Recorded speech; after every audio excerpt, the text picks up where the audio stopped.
Hello dear learner, हमारी जो most important and most expected MCQs for NEET UG की जो सीरीज है उसमें आज का हमारा चैप्टर है बायोलॉजिकल क्लासिफिकेशन। तो चलो शुरू करते हैं। हमारा जो फर्स्ट क्वेश्चन है that is few organisms like Pseudomonas, Nostoc, yeast, Spirogyra, seeded plant are placed together in the same file, in the same kingdom. In options are 2 kingdom, 3 kingdom, 4 kingdom और 5 kingdom. काफी simple basic question है, आप इसको समझिए। देखो, सबसे पहले आपको दिया गया है Pseudomonas, सेकंड नंबर पे आपको दिया गया है Nostoc, थर्ड नंबर पे दिया गया है yeast, फोर्थ नंबर पे दिया गया है Spirogyra एंड फिफ्थ नंबर पे दिया गया है सीडेड प्लांट। तो सबसे पहली बात तो ये होती है बेटा कि जो सीडेड प्लांट का मतलब ये होता है जनरली एंजियोस्पर्म और जिम्नोस्पर्म की बात चल रही है। यस और नो?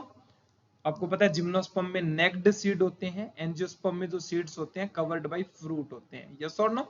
अब देखो, जो Pseudomonas है this is a bacteria. Apart from this जो नॉन स्टॉक है this is also a bacteria. East 5 kingdom के अकॉर्डिंग फंजाई किंगडम के अंदर आएगा। स्पाइरोगायरा इज ए एल्गी, और जो आज एल्गी है वो प्लांट किंगडम के मेंबर हैं। बट आपको ये बात पता होना चाहिए all these contain cell wall, इन सब के अंदर सेल वॉल प्रेजेंट है। क्या प्रेजेंट है? Cell wall is present. तो एक 2 किंगडम क्लासिफिकेशन आया था, 2 kingdom classification, and this classification was given by Carolus Linnaeus। एक साइंटिस्ट थे कैरोलस लीनियस, उन्होंने 2 किंगडम क्लासिफिकेशन दिया था और इनका मानना था कि जितने भी ऑर्गेनिजम्स हैं अर्थ के ऊपर they are classified into 2 categories. The first kingdom is Plantae and second one is Animalia. और इनका ये मानना था कि एनिमेलिया मीन्स टू से जिन ऑर्गेनिज्म में सेल वॉल है वो एब्सेंट होगी they all will be animals, और जिनके अंदर सेल वॉल प्रेजेंट होगी they all will be plant. तो एंशियंट टाइम में जब 2 किंगडम क्लासिफिकेशन था तो बैक्टीरिया, फंगस और प्लांटे को कम्युलेटिव एक साथ रखा गया था अंडर प्लांटे किंगडम। सो हमारे इस क्वेश्चन का जो राइट आंसर है दैट विल बी 2 किंगडम। कि 2 किंगडम के अकॉर्डिंग Pseudomonas जो कि एक बैक्टीरिया है, नोस्टॉक जो एक बैक्टीरिया है, ईस्ट जो एक फंगस है, स्पाइरोगायरा जो एक एल्गी है, सीडेड प्लांट यानी हायर जिम्नोस्पर्म एंजियोस्पर्म्स है, ये सारे के सारे प्लांटे किंगडम के अंडर थे 2 किंगडम क्लासिफिकेशन सिस्टम में। जो नेक्स्ट क्वेश्चन है वो भी 2 किंगडम क्लासिफिकेशन से रिलेटेड है। ये काफी अच्छा क्वेश्चन है कि 2 kingdom classification was given by Carolus Linnaeus, this is true statement. It include kingdom as plant and Animalia. अभी हमने डिस्कस किया था कि 2 किंगडम में एक प्लांट किंगडम था, एक एनिमेलिया किंगडम था। It distinguished between prokaryote and eukaryote. This is false statement. Why this is false? Because for example जो हमारा प्लांटे है, प्लांटे के अंदर दोनों आए थे, इसी में हमारे बैक्टीरिया भी आए थे और इसी के अंदर हमारा फंगस भी आया था और इसी के अंदर हमारे प्लांट्स भी आए थे। तो बैक्टीरिया थे उनमें प्रोकैरियोट्स थे और जो फंगस और प्लांट थे इनमें यूकैरियोट्स थे। तो 2 किंगडम क्लासिफिकेशन के अंदर सेल स्ट्रक्चर को कंसीडर नहीं किया गया था, ओनली सेल वॉल को कंसीडर किया गया था। तो इसके अंदर हमारा जो ए और बी है वो ट्रू है, सी है वो फॉल्स है। That's why the right answer will be second option, A and B are true statement. Okay, अब चलिए बेटा नेक्स्ट क्वेश्चन पे चलते हैं। Third question, how many of the given feature are associated with members of kingdom Monera most ancient? This is true statement। आपको पता होना चाहिए कि जो हमारा मोनेरा किंगडम होता है it is divided into 3 phylum बोल सकते हैं। One is archaebacteria, archaebacteria. After that second is eubacteria and third category is known as mycoplasma. Yes और नो? माइकोप्लाज्मा को भूलना नहीं है, mycoplasma also comes under Monera kingdom. ठीक है, तो जो आर्की बैक्टीरिया होते हैं ये मोस्ट एंशियंट कैटेगरी है। यस और नो? यानी ये ऐसे बैक्टीरिया होते हैं जो हार्श हैबिटेट जहां पे दूसरे ऑर्गेनिज्म सर्वाइव नहीं करते वहां पे भी आर्की बैक्टीरिया सर्वाइव कर सकते हैं। तो हम बोल सकते हैं कि मोनेरा किंगडम के जो मेंबर हैं they are most ancient. Prokaryotic cell structure absolutely correct. आपको पता है मोनेरा जो किंगडम है इसके अंदर प्रोकैरियोटिक यूनिसेलुलर ऑर्गेनिज्म आते हैं। मतलब एक सेल होगी and that cell will be prokaryotic type, no well defined nucleus, yes और no. After that simple structure, absolutely correct statement. Complex behavior, this is also true statement. Absence of well defined nucleus, this is also true statement. So in this given all the 5 statements are correct, so right answer will be first option. Always remember, यहाँ पे highlight कर देता हूँ इस point को, जो bacterias होते हैं, बैक्टीरिया होते हैं, इनका सिंपल स्ट्रक्चर होता है। कैसा स्ट्रक्चर होता है? Simple structure, but complex behaviour. देखो कॉम्प्लेक्स बिहेवियर का मतलब क्या है, सिंपल स्ट्रक्चर का मतलब क्या होता है? बहुत ही सिंपल सी बात है बेटा, आप एक दिमाग लगाओ, जो बैक्टीरिया है वो एक प्रोकैरियोटिक सेल है, उसके पास ना कोई वेल डिफाइंड न्यूक्लियस है, ना कोई endoplasmic reticulum, Golgi body, mitochondria, इस तरीके की कोई सेल ऑर्गेनली प्रेजेंट नहीं है। स्टिल आप देखो एक जो बैक्टीरिया है वो कितना ड्रास्टिक चेंज लेके आ सकता है। आपको पता है कितनी बैक्टीरियल डिजीज है प्लांट के केस में, कितने बैक्टीरियल डिजीज है एनिमल के केस में, और कितने ऐसे बैक्टीरियाज हैं जो ह्यूमन के वेलफेयर में भी काम करते हैं। तो बैक्टीरिया का जो स्ट्रक्चर है वो काफी सिंपल है, प्रोकैरियोटिक यूनिसेलुलर है, बट जो बिहेवियर है वो अलग अलग ऑर्गेनिज्म में अलग अलग बैक्टीरिया अलग अलग तरीके के इफेक्ट शो करते हैं, यस और नो। तो बैक्टीरिया का जो स्ट्रक्चर है वो सिंपल है, बिहेवियर है वो कॉम्प्लेक्स है। अब चलो नेक्स्ट क्वेश्चन पे चलते हैं। नेक्स्ट क्वेश्चन है, read the following statement carefully and how many of the given statements are correct for archaebacteria. यानी आपको ए बी सी 3 स्टेटमेंट दी गई है इस क्वेश्चन में, और आपको ये बताना है कि इन 3 स्टेटमेंट में से आर्की बैक्टीरिया के लिए करेक्ट स्टेटमेंट कौन सी है। पहला दिया live in most harsh habitat, this is absolutely true statement, क्योंकि आपको ये पता होना चाहिए इसमें कुछ मिथेनोजन आते हैं। क्या आते हैं? मिथेनोजन। अब देखो मिथेनोजन होते हैं ना वो एनएरोबिक ऑर्गेनिज्म होते हैं। कैसे होते हैं? एनएरोबिक ऑर्गेनिज्म, मतलब वो बिना ऑक्सीजन के सरवाइव करते हैं। देखो बिल्कुल सिंपल सी बात है, मिथेनोजन का मतलब क्या होता है? मिथेन प्रोड्यूसिंग बैक्टीरिया, ऐसे बैक्टीरिया जो मिथेन गैस प्रोड्यूस करते हैं। मिथेन गैस को बोलते हैं गोबर गैस, यस और no. Why this is known as gobar gas? Because जो रूमिनेंट एनिमल्स होते हैं जैसे कैटल है, बफेलो है, उनका जो डंग होता है, गोबर होता है, उसके अंदर मिथेनोजन बैक्टीरिया प्रेजेंट होते हैं। अब सोचो आप कि डंग गोबर के अंदर मिथेनोजन कहां से आएंगे? वो उस कैटल बफेलो के डाइजेस्टिव ट्रैक्ट से आएंगे। और जो कैटल और बफेलो होता है ना, उसका जो डाइजेस्टिव ट्रैक्ट होता है बेटा, ऑलवेज रिमेंबर, उसके अंदर फर्मेंटेशन प्रोसेस चलती है, एनएरोबिक, ऑक्सीजन एब्सेंट होती है, तो बहुत हार्श हैबिटेट है। अपार्ट फ्रॉम दिस हेलोफाइल्स होते हैं। हेलोफाइल्स का मतलब होता है ऐसे ऑर्गेनिजम्स जो हेलोजन वाले एरिया में, सोल्टी एरिया में प्रेजेंट होते हैं। सोल्टी एरिया मींस टू से, जैसे मान लो सोल्टी समुद्र है, कोई सी है, जो आपने पढ़ा होगा ना, खारे पानी का समुद्र है, उसके अंदर भी आपको बैक्टीरिया मिल सकते हैं। Apart from this thermo acidophile, thermo acidophile का मतलब देखो, थर्मो का मतलब होता है टेम्परेचर, और एसिडोफाइल का मतलब हो गया हाई एसिडिक नेचर इन्वायरमेंट हो, तो जहां पे लावा फूटता है ना, वहां पे भी आपको कुछ बैक्टीरियाज मिल सकते हैं, that will B Archie bacteria.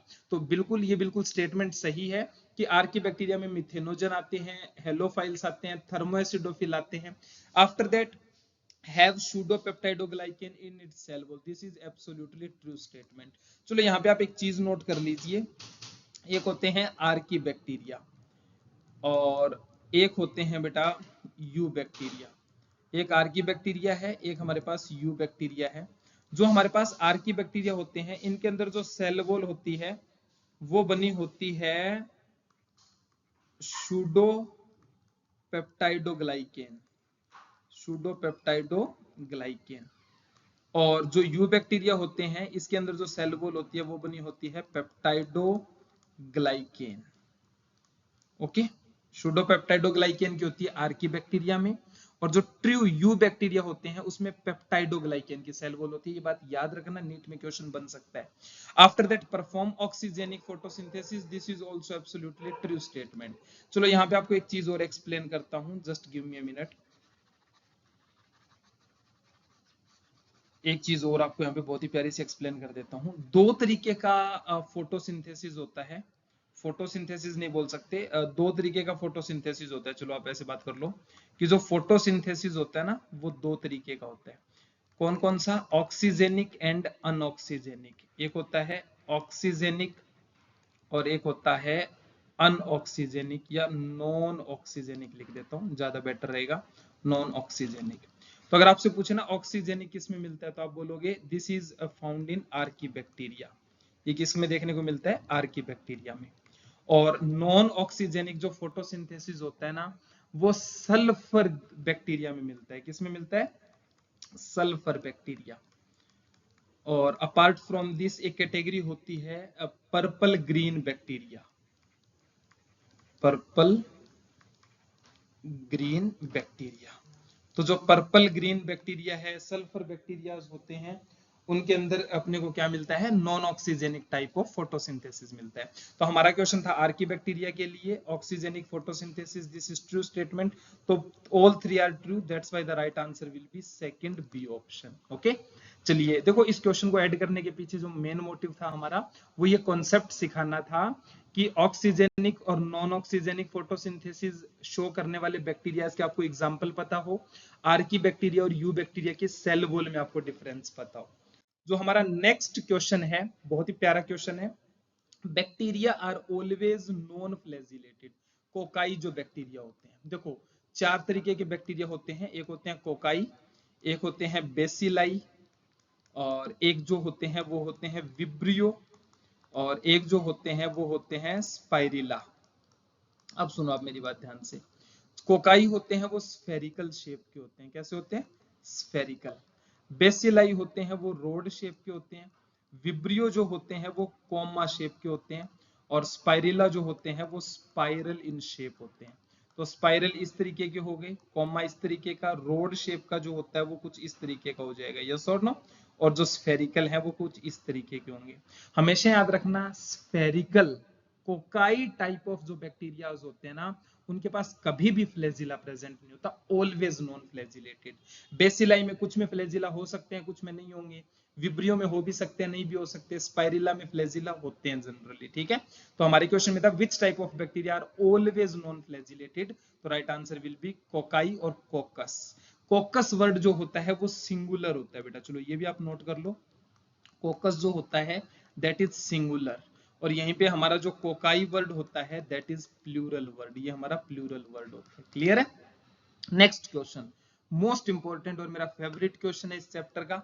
Algal bloom in polluted water bodies are often formed by cyanobacteria. Always remember, यहाँ पे दो तीन बातें बताता हूँ। Cyanobacteria also known as blue green algae, इसका एक नाम होता है ब्लू ग्रीन एल्गी नाम होता है। तो जो साइनोबैक्टीरिया और ब्लू ग्रीन एल्गी होता है ना, एक ही चीज के दो नाम है, कंफ्यूज नहीं होना। इसको एल्गी समझ के प्लांट में मत ऐड करना यार। ब्लू ग्रीन एल्गी और साइनोबैक्टीरिया आर सेम थिंग। अब सुनो मेरी बात आप ध्यान से। साइनोबैक्टीरिया और ब्लू ग्रीन एल्गी की खास बात क्या होती है, जब इनको पोल्यूटेड वाटर बॉडीज मिलती है ना तो इनमें उनकी जो ग्रोथ होती है वो अडरप्टली होती है, बहुत फास्ट होती है। तो वो पूरे के अंदर है ना एक ब्लूम फॉर्म कर देते हैं। ब्लूम का मतलब होता है झाग लाइक स्ट्रक्चर बन जाते हैं, मतलब पूरे पानी के ऊपर आपको साइनोबैक्टीरिया ग्रो करते हुए दिखाई देंगे। This condition is known as algal bloom, और जो एल्गल ब्लूम है वो पोल्यूटेड वाटर बॉडीज में प्रेजेंट होता है बेटा, ठीक है। चलो एक क्वेश्चन और मेरे दिमाग में आ गया, मैं आपको बता देता हूं।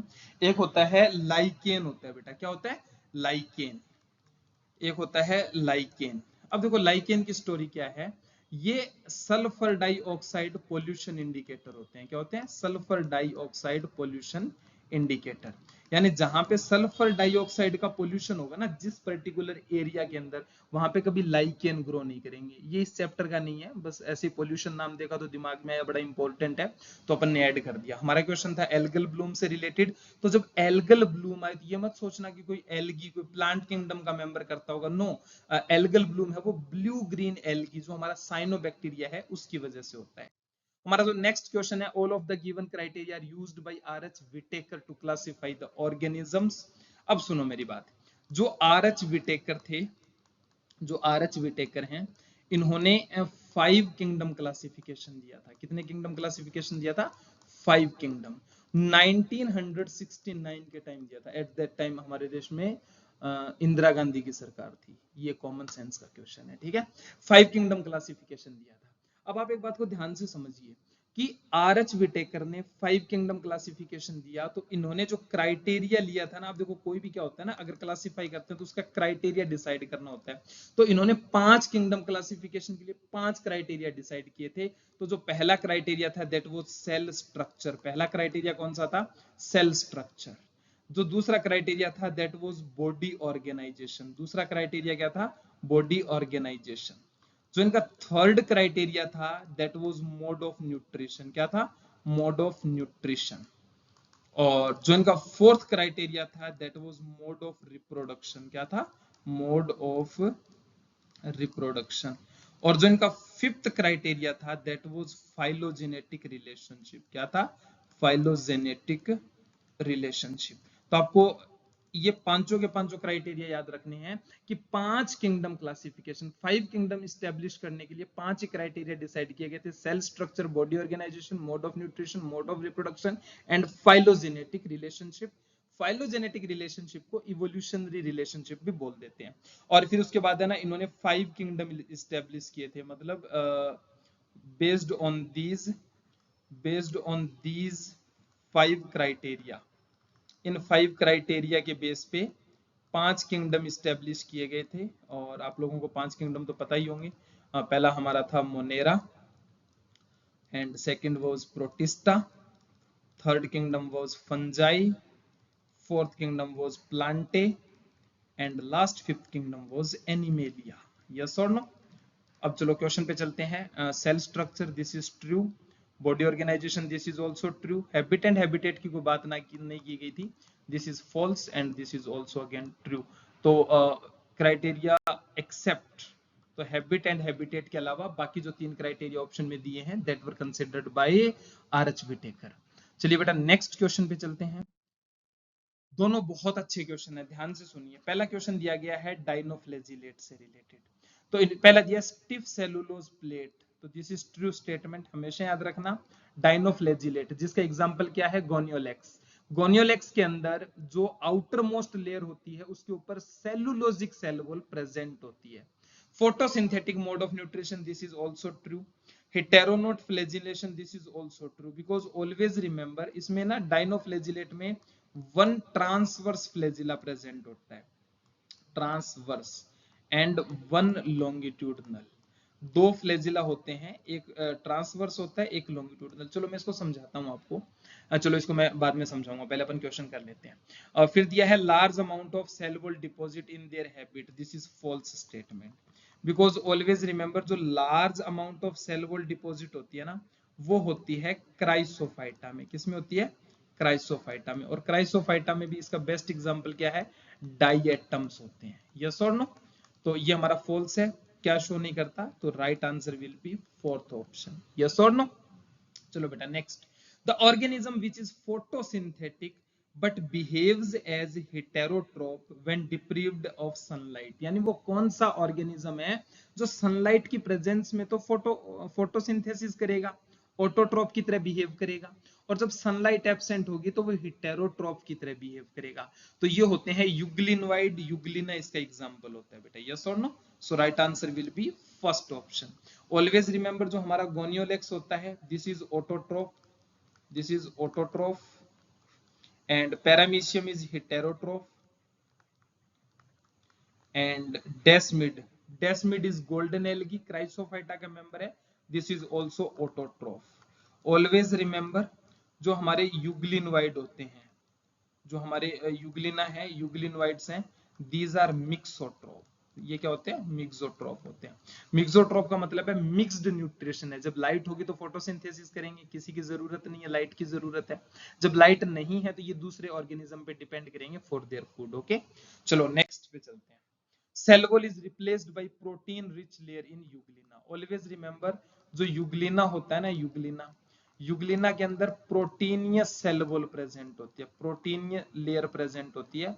और ये जो होती है ये फ्लेक्सिबल होती है। कैसी होती है? फ्लेक्सिबल। और ये होती है इसको बोलते हैं पेलिकल बोलते हैं जी। क्या बोलते हैं? पेलिकल। तो पेपर में क्वेश्चन कैसे भी आ सकता है, पेलिकल किस में प्रेजेंट है? यूग्लिना में। पेलिकल किससे बनता है? प्रोटीन से बनता है। पेलिकल जो प्रोटीनियस कवरिंग है वो फ्लेक्सिबल है या रिजिड है? तो फ्लेक्सिबल होती है। आफ्टर दैट जो नेक्स्ट क्वेश्चन है वो है स्लाइम माउल्ड। तो free living naked protoplast, this is true statement, बिल्कुल सही है। एक बात हमेशा याद रखना, जो स्लाइम माउल्ड होते हैं ना, जो एक स्पोर फॉर्म होती है, एक नॉर्मल फॉर्म होती है। तो जो नॉर्मल फॉर्म होती है उसमें सेल वॉल एब्सेंट होती है, ठीक है। Spore covered by chitinous cell wall, wrong. Always remember जो स्लाइम माउल्ड है, जो स्लाइम माउल्ड्स होते हैं, इनका जो स्पोर होता है उसमें जो सेल वॉल होती है वो बनती है सेलुलोज की। किसकी बनती है? सेलुलोज की। हमारे क्वेश्चन में दिया है chitinous, that's why this is false, ये गलत स्टेटमेंट है। After that spores dispersed by water current, गलत है, एयर करंट से स्प्रेड होते हैं। तो right answer will be first option only, ठीक है। अब देखो ये जो हमने 4 क्वेश्चन किए हैं ना, एक तो रहा होगा क्राइसोफाइटा का, दूसरा डाइनोफ्लेजिलेट का, तीसरा यूग्लिनोइड, स्लाइम माउल्ड, प्रोटोजोआ। तो चलो एक छोटी सी ट्रिक समझाता हूं आपको मैं, आप ध्यान से सुनिए। बहुत ही प्यारा सा टॉपिक है, इसको बड़े ध्यान से समझना है। हमारे पास जो प्रोटिस्टा होता है ना, जो प्रोटिस्टा होता है, प्रोटिस्टा में क्या था? 5 फाइलम थे। पहला जो फाइलम होता था दैट वाज क्राइसोफाइटा। पहला कौन सा था? क्राइसोफाइटा। जो हमारा सेकंड था दैट वाज डाइनोफ्लेजिलेट। दूसरा कौन सा था? डाइनोफ्लेजिलेट्स। जो हमारा तीसरा फाइलम था दैट वाज यूग्लिनोइड। कौन सा था? यूग्लिनोइड्स।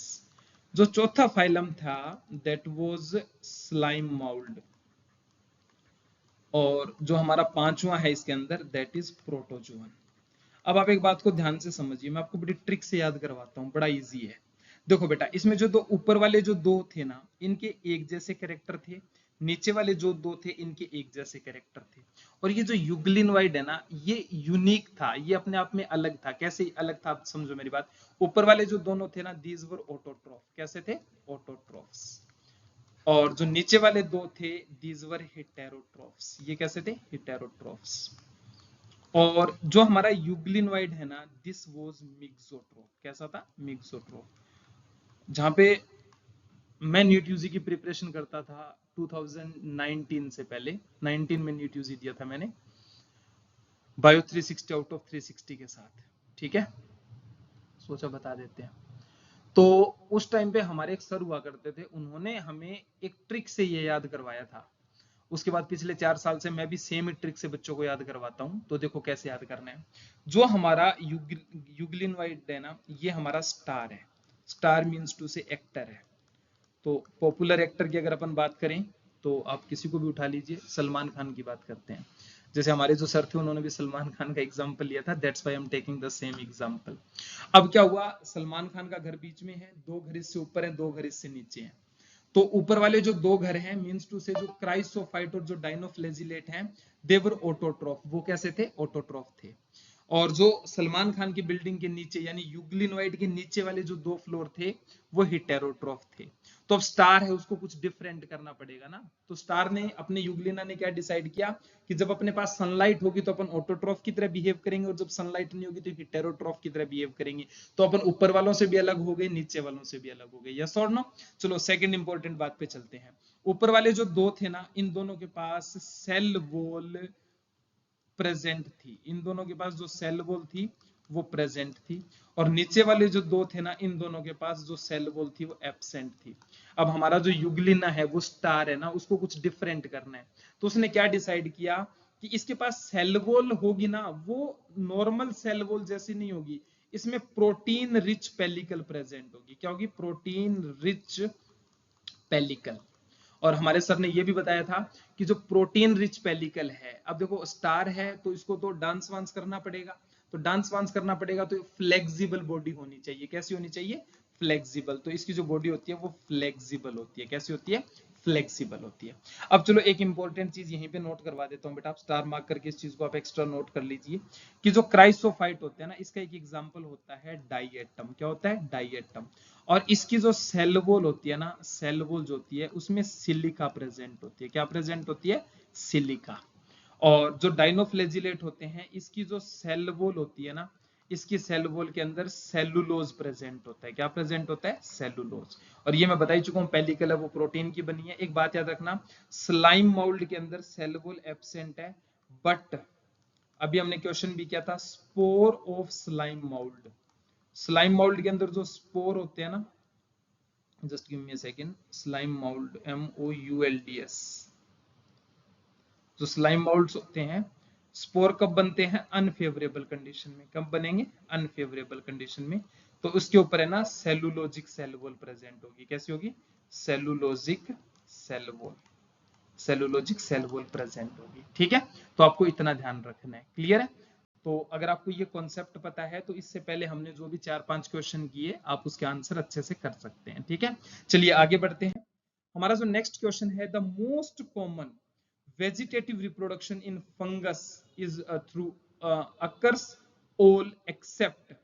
पहला ऑप्शन दिया है बडिंग, दूसरा दिया है कोनेडिया फॉर्मेशन, तीसरा दिया है fragmentation and last fourth is fission. तो the most common mode of vegetative reproduction in fungus occurs through all except, right answer will be conidia formation. Okay, because always remember जो conidia होते हैं ना, conidia होते हैं asexual spore. क्या होते हैं? Asexual spore.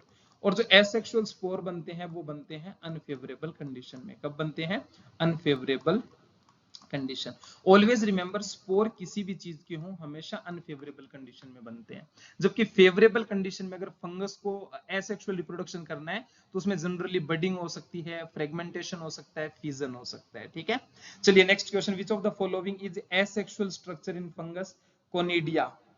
जैसा मैं अभी ऊपर ही बताया था, एसेक्सुअल स्पोर होते हैं और एस्कोस्पोर होते हैं, वो होते हैं सेक्सुअल स्पोर। बेटा कैसे होते हैं? सेक्सुअल स्पोर एस्कोमाइसिटीज में। किसमें होते हैं? एस्कोमाइसिटीज में। ये जो बेसिडियोस्पोर हैं, these are also sexual spore, ये भी सेक्सुअल स्पोर होते हैं, बट ये होते हैं बेसिडियोमाइसिटीज में। किसमें होते हैं? बेसिडियोमाइसिटीज में। Zygospore, these are also sexual spore, but these are found in Phycomycetes. किसमें प्रेजेंट होते हैं? फाइकोमाइसिटीज में। तो हमारा क्वेश्चन था अबाउट एसेक्सुअल स्ट्रक्चर, तो right answer will be conidia. Okay, I hope आप इस सीरीज को एंजॉय कर रहे हैं, काफी अच्छे क्वेश्चंस आप लोगों के लिए। चलो यहाँ पे एक बहुत ही प्यारा सा टॉपिक करवाता हूँ आप लोगों को, फंगस के बारे में। ट्रस्ट मी, यहाँ से एक क्वेश्चन आपको नीट के पेपर में जरूर देखने को मिलेगा। ठीक है, देखो हमारे पास फंगस जो होती है ना, फंजाई किंगडम जो होता है, that is divided into 4 phylum, 4 phylum होते हैं। पहला जो फाइलम था दैट वाज फाइकोमाइसिटीज। कौन सा था? फाइकोमाइसिटीज। उसके बाद जो सेकंड था that was ascomycetes and basidiomycetes, basidiomycetes and deuteromycetes, deuteromycetes. अब बेटा बात ध्यान से सुनो, फाइकोमाइसिटीज है, इसमें मान लो एक एसेक्सुअल की कोई कैटेगरी होगी, एक इसमें सेक्सुअल की कैटेगरी होगी, यस और नो। इसमें भी इसी तरीके से एक एसेक्सुअल की कैटेगरी होगी और एक इसमें सेक्सुअल की कैटेगरी होगी। इसी तरीके से हम यहाँ पे एक एसेक्सुअल की कैटेगरी बना लेते हैं, एक सेक्सुअल की कैटेगरी बना लेते हैं। उसी तरीके से यहाँ पे भी एक एसेक्सुअल की कैटेगरी बना लेते हैं और एक सेक्सुअल की कैटेगरी बना लेते हैं, यस और नो। बहुत इंपॉर्टेंट टेबल है, याद रखना। अगर आप इस वीडियो में यहाँ तक पहुंच चुके हैं तो ये मोस्ट इंपॉर्टेंट चीज थी। ठीक है, अब सुनो मेरी बात ध्यान से। जो एसेक्सुअल स्पोर होते हैं, दीज आर जूस्पोर। कौन से होते हैं? जूस्पोर। और एक इसमें होते हैं एप्लेनोस्पोर। कौन से होते हैं? एप्लेनोस्पोर। जो सेक्सुअल स्पोर होते हैं वो होते हैं जाइगोस्पोर। कौन से होते हैं? जाइगोस्पोर। और एक होते हैं ऊस्पोर। कौन से होते हैं? ऊस्पोर। एसेक्सुअल स्पोर जो यहाँ पे दिए हैं, दीज आर कोनिडियोस्पोर। कौन से होते हैं? कोनिडियोस्पोर। सेक्सुअल स्पोर जो होते हैं, दीज आर एस्कोस्पोर। कौन से होते हैं? एस्कोस्पोर। और जो यहाँ पे एसेक्सुअल होते हैं, एब्सेंट। यहाँ पे एब्सेंट होते हैं, कोई भी प्रेजेंट होता ही नहीं है। मतलब बेसिडियोमाइसिटीज में एसेक्सुअल स्पोर एब्सेंट होते हैं बेटा। सेक्सुअल स्पोर जो होते हैं, these are known as basidiospore. क्या होते हैं? बेसिडियोस्पोर। यहाँ पे एसेक्सुअल जो होते हैं, these are conidiospore, these are conidiospore and sexual spore are absent.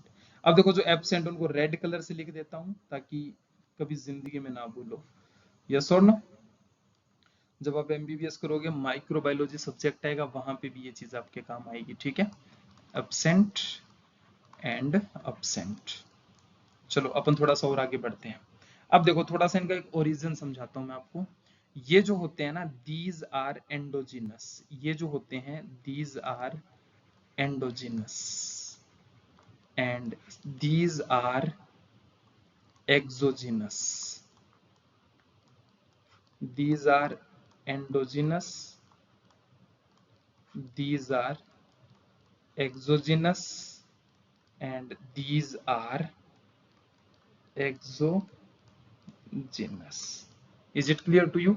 अब इस टेबल को आप अपनी रफ कॉपी में बना लीजिए, फेयर पेज पे बना के जो भी आपकी स्टडी टेबल है उसके सामने लगाइए। एक क्वेश्चन आएगा पेपर में, डेफिनेटली आएगा। फंगस का रिप्रोडक्शन मोस्ट इंपॉर्टेंट है। अब आपसे पूछ ले कि फाइकोमाइसिटीज में एसेक्सुअल स्पोर कौन से हैं, तो एक सेकंड में आंसर करो। जूस्पोर, एप्लेनोस्पोर होते कैसे हैं? एंडोजिनस। फाइकोमाइसिटीज के सेक्सुअल स्पोर कौन से हैं? जाइगोस्पोर, ऊस्पोर। ये एक्सो है या एंडो है, ऐसा कोई पर्टिकुलरली मेंशन नहीं किया गया एनसीईआरटी में, तो हमने इसको ऐड नहीं किया टेबल में, ठीक है। क्योंकि अभी हमारी जो सीरीज चल रही है वो purely NEET oriented NCERT based most important चीजें कवर कर रहे हैं। आउट ऑफ एनसीईआरटी का टाइम नहीं होता, ठीक है। अभी नीट एग्जाम में कम टाइम है। Ascomycetes, Basidio, Deuteromycetes. Is it clear to you? चलिए नेक्स्ट चलते हैं। हमारा जो सीरीज का नेक्स्ट 14th नंबर क्वेश्चन है, members of Phycomycetes are found in aquatic habitat. True statement है। On decaying wood, this is also true statement. Moist and damp places, this is also true statement. Act as obligate parasite, this is also true statement. तो इसके अंदर हमारी जो चारों की चारों statement है, these are from NCERT. चलो आपको एक चीज समझाता हूँ, बड़ा प्यारा सा क्वेश्चन है। दो वर्ड आते हैं बेटा, एक आते हैं obligate और एक आते हैं फैकल्टेटिव। क्या आते हैं? फैकल्टेटिव। ऑब्लिगेट का मतलब होता है स्ट्रिक्ट और फैकल्टेटिव का मतलब होता है false. Is it clear to you? थोड़ा सा समझने में कॉम्प्लिकेटेड है, बट अगर ध्यान से सुनोगे तो समझ आएगा, ठीक है। चलो मैं तुम्हें समझाता हूँ कैसे होता है। जैसे फॉर एग्जाम्पल इंसान की अगर बात करें, अपन इंसान पे समझने की कोशिश करते हैं। हम लोग जो है ना, हम लोगों को जिंदा रहने के लिए ऑक्सीजन चाहिए। आप बिना ऑक्सीजन के जिंदा नहीं रह सकते। Am I right? Is it clear to you? तो देखो, हम लोगों को ऑक्सीजन चाहिए, अपन बिना ऑक्सीजन के जिंदा रह ही नहीं सकते। तो एग्जाम्पल के लिए अगर मैं ऐसा लिख दूं कि जो ह्यूमंस होते हैं, humans are obligate aerobe. Obligate aerobe कि ह्यूमंस हैं वो स्ट्रिक्ट एरोब हैं, वो बिना ऑक्सीजन के जिंदा ही नहीं रह सकते, मर जाएंगे बेचारे। यस और नो? उसी तरीके से जो मिथेनोजन होते हैं, ये एक एग्जांपल हो गया। अब यहाँ पे दूसरा लिख देता हूं, जैसे मिथेनोजन है, मिथेनोजन्स आर ऑब्लिगेट एनएरोब। वो कैसे होते हैं? ऑब्लिगेट एनएरोब होते हैं। अब आप एक बात को समझो। अब मैं बात करता हूँ फैकल्टेटिव की, थोड़ा ध्यान से समझना। फैकल्टेटिव समझने में थोड़ा सा मुश्किल है बट इंटरेस्टिंग भी है। मतलब सपोज करो जैसे कोई ऑर्गेनिज्म है जो रियलिटी में एरोब है। सपोज करो, आप एग्जांपल ले लो कि अगर मैं ह्यूमन नहीं होता, फॉर एग्जांपल मैं ह्यूमन हूं, पर मान लो मैं ह्यूमन नहीं होता, मैं कोई ऐसा ऑर्गेनिज्म होता जो जनरली ऑक्सीजन में जिंदा रहता है, बट अगर उसको कभी कभी जिंदगी में ऑक्सीजन नहीं भी मिले तो वो कुछ दिन जिंदा रह सकता है। तो मतलब वो हो गया फैकल्टेटिव एनएरोब। क्या हो गया? फैकल्टेटिव। ये एग्जांपल है बेटा, फैकल्टेटिव एनएरोब। तो देखो, फैकल्टेटिव एनएरोब का मतलब क्या हो गया? जो ऑक्सीजन में सरवाइव करते हैं। यस और नो?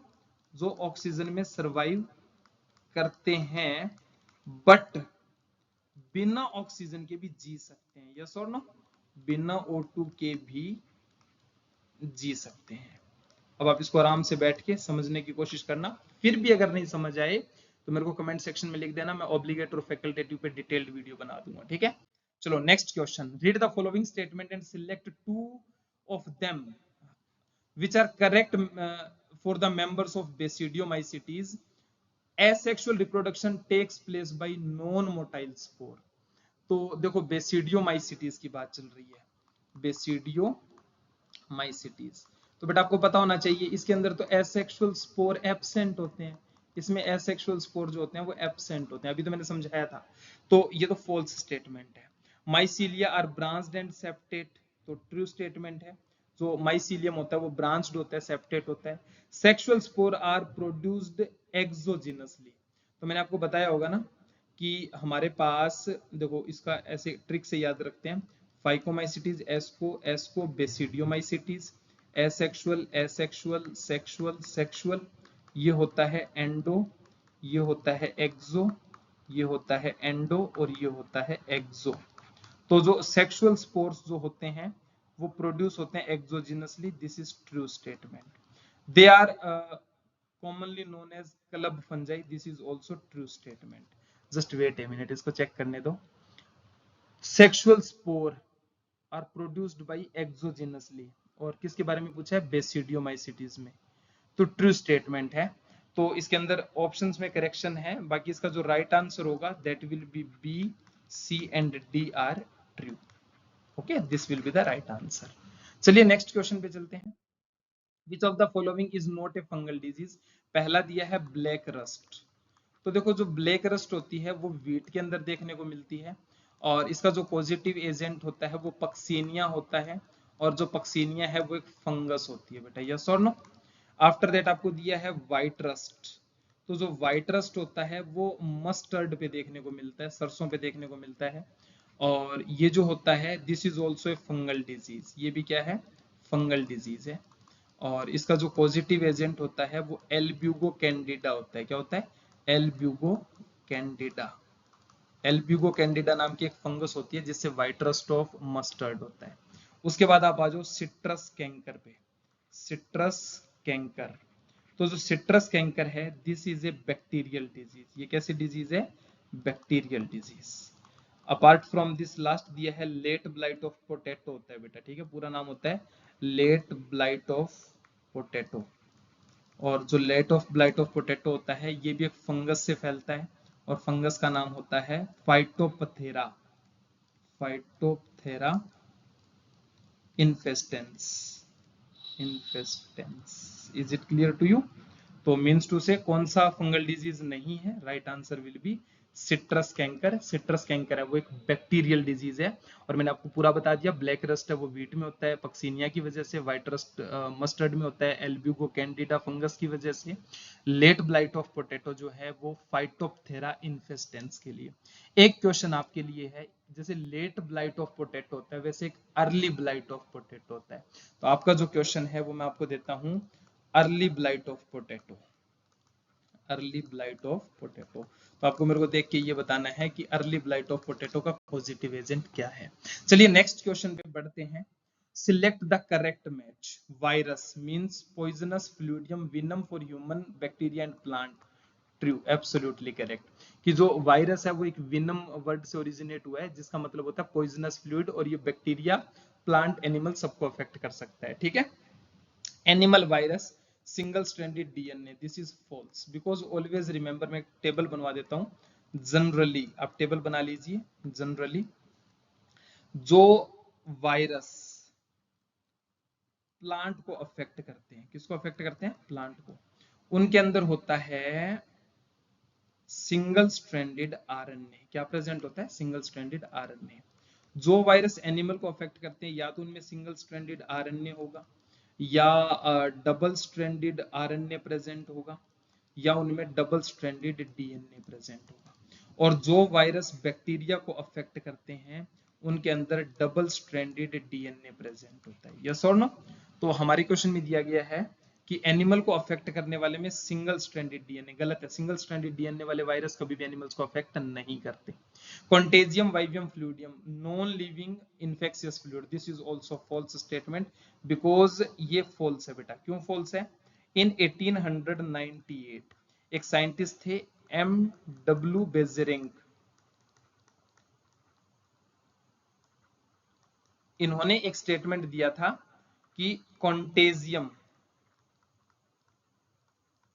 वाइवम फ्लूइडियम जो वर्ड है this is living infectious fluid. Okay, living infectious fluid. हमारे क्वेश्चन में दिया non living, that's why wrong है। Capsomere, capsule protein unit of virus, this is also false statement. Why this is false, because जो capsomere है ना, capsomere, these are the unit of capsid, ये proteinaceous capsid की unit होती है, virus की unit नहीं होती बेटा, ठीक है। वायरस के बाहर कैप्सिड होता है, कैप्सिड कैप्सोमियर से मिलके बनता है। सो हमारे इस क्वेश्चन का जो राइट आंसर है वो फर्स्ट ऑप्शन होगा। नेक्स्ट क्वेश्चन पे चलते हैं। Read the following statement with respect to virus. The genetic material is infectious, बिल्कुल सही बात है। जो वायरस होता है उसमें या डीएनए होता है या आरएनए होता है जो इन्फेक्शन कोज करता है। Capsid protect the nucleic acid, this is also true statement कि कैप्सिड बाहर होता है, अंदर न्यूक्लिक एसिड होता है। The capsomeres are always arranged in helical, this is false statement. Why this is false? Because always remember, जो capsomeres होते हैं ना वो या तो होंगे हेलिकल, जो कैप्सोमियर्स हो सकते हैं वो या तो होंगे हेलिकल और पॉलीहेड्रल। कैसे होंगे? पॉलीहेड्रल। ऐसा नहीं है कि हर वायरस के अंदर जो कैप्सोमियर है हमेशा हेलिकल होंगे, नो। कुछ में हेलिकल होते हैं, कुछ में पॉलीहेड्रल भी हो सकते हैं। They are inert outside the host cell, true statement. तो how many are true? 1 2 3, so 3 are true, right answer will be fourth option. चलिए नेक्स्ट 18th क्वेश्चन पे, the infectious material is RNA in tobacco mosaic virus में। हाँ, RNA virus होता है, बिल्कुल सही बात है। जो वायरोइड्स होते हैं इसमें low molecular weight RNA present होता है, एनसीईआरटी की लाइन है, low molecular weight RNA present होता है। प्रियोन्स में प्रोटीन होती है, इसमें क्या होता है? Infectious protein. और जो लैम्डा फेज बैक्टीरिया है इसमें सिंगल स्ट्रैंडेड डीएनए प्रेजेंट होता है। Is it clear to you? तो क्वेश्चन में पूछा था आरएनए ए और बी में प्रेजेंट है, तो right answer will B third option. अब हम चलते हैं अपने लास्ट क्वेश्चन पे आज की सीरीज में। Select incorrectly matched pair bacteria without their outer coat Mycoplasma, true. कि मैंने आपको शुरू में बताया था ना, मोनेरा किंगडम में archaebacteria, eubacteria, Mycoplasma आता है। माइकोप्लाज्मा में सेल वॉल एब्सेंट होती है। थर्मोएसिडोफाइल आर्की बैक्टीरिया, बिल्कुल सही है, सबसे पहला क्वेश्चन यही था। Connecting link between bacteria and fungi, actinomycetes, this is also true statement. First anoxygenic photosynthesis, this is false because as I told you earlier, जो साइनोबैक्टीरिया होते हैं, जो साइनोबैक्टीरिया होते हैं दीज आर ऑक्सीजेनिक। ये कैसे होते हैं? ऑक्सीजेनिक। और जो सल्फर बैक्टीरिया हैं, क्या है? सल्फर बैक्टीरिया या पर्पल बैक्टीरिया हैं, दीज आर एनऑक्सीजेनिक। सो ये हमारा फॉल्स स्टेटमेंट हो गया, तो फॉल्स स्टेटमेंट हो जाएगा फोर्थ ऑप्शन। तो आई होप कि आपको बायोलॉजिकल क्लासिफिकेशन में मैंने आपको मोनेरा किंगडम अच्छे से समझा दिया, उसके बाद प्रोटिस्टा अच्छे से बता दिया, फंजाई के सारे कैरेक्टर बता दिए, उसके बाद साइकस और पाइनस, सॉरी इसके अंदर क्या बचेगा? Monera, protista, fungi, virus, viroid, prion, lichen, सब कुछ मैंने आपको समझा दिया। इन 20 क्वेश्चन से आपका ऑलमोस्ट चैप्टर कवर हो गया, और बाकी अदर चैप्टर्स के भी आपको वीडियोस मिल जाएंगे, आप उनको भी देखिए। All the very best, let's crack NEET, all the very best. मिलते हैं नेक्स्ट सेशन में, बाय, टेक केयर।